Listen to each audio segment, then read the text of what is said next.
Hi friends, welcome back to Reeva's world. இன்றைக்கி நம்ம ரீவாஸ் வேர்ல்டில் என்ன வீடியோ அப்படின்னு பார்த்தீங்கன்னா, இன்றைக்கி ரொம்ப சிம்பிளான ஒரு விலாக் தான் பார்க்க போகிறோம்.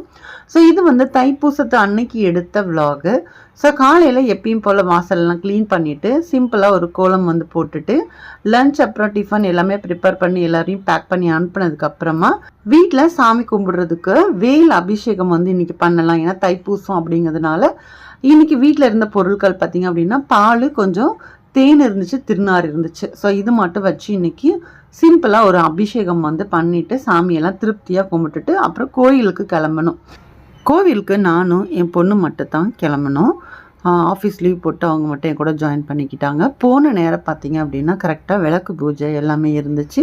ஸோ அதுலேயுமே நாங்கள் அட்டன் பண்ணோம். ரொம்ப சூப்பராக வந்து ரொம்ப மன அமைதியாக நல்லா சாமி கும்பிட்டு நல்லா திருப்தியாகவும் இருந்துச்சு. என்ன தான் நம்ம வீட்டில் சாமி கும்பிட்டாலும் இந்த மாதிரி கோவிலில் போயிட்டு சாமி கும்பிட்டோம் அப்படின்னா நம்மளுக்கு நல்ல ஒரு எனர்ஜியும் கிடைக்கும். அதே மாதிரி நல்ல ஒரு பாசிட்டிவிட்டியும் நம்மளுக்கு மனசில் நல்லாவே இருக்கும்.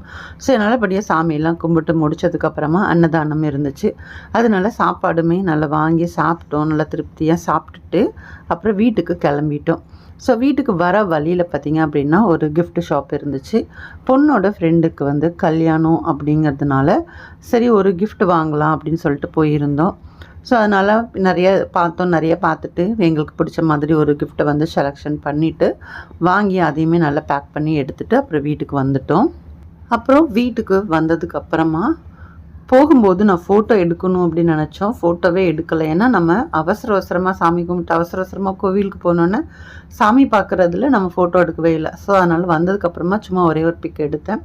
எடுத்து முடிச்சு ட்ரெஸ் சேஞ்ச் பண்ணதுக்கப்புறமா இன்றைக்கி வந்து ஒரு ட்ரெஸ் தைக்க வேண்டியது இருந்துச்சு. ஸோ அதனால் கட்டிங் பண்ணி எல்லாமே ரெடி பண்ணி வச்சுருந்தேன். ஸோ அதனால் அதை மட்டும் ஸ்டிச் பண்ணிடலாம். ஸ்டிச் பண்ணி முடிச்சுட்டு அதுக்கப்புறமா மற்ற வேலை பார்த்துக்கலாம் அப்படின்னு சொல்லிட்டு அதுதான் நான் ஸ்டிச் பண்ணிகிட்டு இருந்தேன். ஸோ பார்க்குறதுக்கு ரொம்ப சிம்பிளாக தான் இருக்கும். ஏன்னா இது வந்து சும்மா லாங் டைப் கவுன் மாதிரி தான் தைச்சிருந்தேன். ஸோ ஃபினிஷிங்குமே ரொம்ப நல்லா வந்துருந்துச்சு. எல்லாமே ரெடி பண்ணி வச்சதுனால டக்குன்னு ஒரு அரை மணி நேரத்தில் இதை வந்து தச்சு முடிச்சாச்சு. எல்லாம் ஃபினிஷ் பண்ணி வச்சதுக்கப்புறமா வாசலில் விளக்கெல்லாம் வைக்கணும் அப்படிங்கிறதுனால அது மட்டும் இன்றைக்கி வச்சுட்டேன். ஏன்னா இன்றைக்கி நமக்கு தைப்பூசம் அப்படிங்கிறதுனால சரி சாயந்தரமாக வாசல்லையும் நம்ம விளக்கு வந்து ஏற்றலாம் அப்படின்னு சொல்லிட்டு விளக்கு ஏற்றிட்டு பூஜை அறையில் நம்ம எப்பயும் விளக்கு ஏற்றுவோம் இல்லையா, அதே மாதிரி இன்றைக்கி விளக்கு ஏற்றினேன். அப்புறம் கோவிலுக்கு போயிட்டு வரும்போது கோவிலில் இருந்து இன்றைக்கி வந்து ஒரு சின்னதாக வேல் வந்து வாங்கிட்டு வந்திருந்தேன். ஸோ நம்மக்கிட்ட ஆல்ரெடி வேல் இருக்குது. இது வந்து பார்த்திங்கன்னா என்னோடய வீட்டுக்காரங்களோட கம்பெனியில் வைக்கலாம். இது வந்து பார்த்திங்கன்னா இந்த கார்லலாம் வைப்பாங்க இல்லையா, அந்த மாதிரி ஒரு சின்ன வேல் தான். ஸோ கம்பெனியில் கொண்டு போய் நீங்கள் வச்சுக்கோங்க அப்படின்னு சொல்லிவிட்டு இந்த வேல் மட்டும் இன்றைக்கி வாங்கிட்டு வந்தேன். ஸோ வாங்கிட்டு வந்ததை நம்ம பூஜை அறையில் வச்சு பூஜை பண்ணிவிட்டு அதுக்கப்புறமா நம்ம கொடுத்து விடலாம் அப்படின்னு சொல்லிட்டு இன்றைக்கி நம்ம தைப்பூசத்தன்னைக்கு தான் வாங்கிட்டு வந்திருக்கோம். ஸோ அதனால் பூஜையும் பண்ணி அந்த வேலை எடுத்து அவங்க கையில் கொடுத்துடலாம் அப்படின்னு சொல்லிட்டு பூஜையும் பண்ணி முடிச்சிட்டேன். இதெல்லாம் முடித்ததுக்கப்புறம் பார்த்திங்க அப்படின்னா இன்றைக்கி டின்னர் வந்து பெருசாக வேறு எதுவுமே செய்யலை. ஏன்னா இட்லி மாவு இருந்துச்சு. ஏன்னா ஆல்ரெடி ரொம்ப டயர்ட் ஆகிடுச்சு அப்படிங்கிறதுனால வெறும் தோசை தான் பண்ண போகிறேன். ஆனால் தோசைக்கு எங்கள் வீட்டில் சட்னியோட இந்த மாதிரி இட்லி பொடி அப்படின்னா ரொம்ப விரும்பி சாப்பிடுவாங்க. ஸோ அதனால நான் இன்றைக்கி என்ன பண்ணியிருக்கேன்னா கொஞ்சம் இட்லி பொடி மட்டும் அரைச்சிருந்தேன். ஏன்னா காலியாக போயிடுச்சு இட்லி பொடி. ஸோ இந்த வீடியோ பார்த்திங்கன்னா லாங் வீடியோ ஆல்ரெடி போஸ்ட் பண்ணியிருக்கேன்.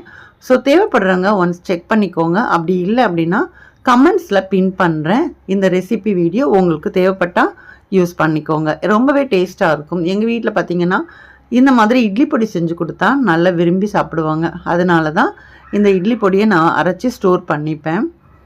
இட்லி பொடி அப்படின்னாலே ரொம்ப காரசாரமாக இருக்கும். ஆனால் எங்கள் வீட்டை பொறுத்த அளவுக்கு பார்த்திங்கன்னா லைட்டாக ஒரு ஸ்வீட் வந்து இருக்கும் அதில். ஏன்னா நான் கொஞ்சம் வெல்லம் இல்லைன்னா நாட்டு சக்கரை இந்த மாதிரி ஏதாச்சும் கொஞ்சம் ஆட் பண்ணுவேன்.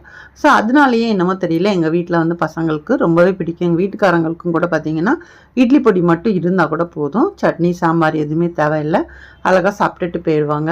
அதனால் இன்றைக்கி வந்து இட்லி பொடி தான் அரைச்சி ஸ்டோர் பண்ணிக்கிட்டேன். இந்த இட்லி பொடி ரெசிபி உங்களுக்கும் பிடிச்சிருக்கும் அப்படின்னு நான் நினைக்கிறேன். ஸோ நீங்களும் ஒரு தடவை ட்ரை பண்ணி பாருங்கள். ட்ரை பண்ணி பார்த்துட்டு உங்களோட ஃபீட்பேக்ஸை கண்டிப்பாக என் கூட ஷேர் பண்ணுங்கள். லிங்க் வந்து கமெண்ட்ஸில் பின் பண்ணி வச்சுருக்கிறேன். ஆல்ரெடி வீடியோ போஸ்ட் பண்ணியிருக்கேன். ஸோ தேவைப்படுறவங்க டீட்டெயிலாக செக் பண்ணிக்கோங்க. எங்களுக்கு இன்றைக்கி தைப்பூசத்தன்னைக்கு இப்படி தான் நாள் வந்து போச்சு. இந்த வீடியோ உங்களுக்கு பிடிச்சிருக்கும் அப்படின்னு நினைக்கிறேன். வீடியோ பிடிச்சிருந்தா வீடியோக்கு ஒரு லைக் கொடுங்க. அதே மாதிரி நம்மளோட ரிவாஸ் வேர்ல்ட் சேனலை இது வரைக்கும் நீங்கள் சப்ஸ்கிரைப் பண்ணல அப்படின்னா ப்ளீஸ் சப்ஸ்கிரைப் பண்ணிவிட்டு சப்போர்ட் பண்ணுங்கள். நெக்ஸ்ட் ஒரு வீடியோவில் பார்க்கலாம். தேங்க்யூ.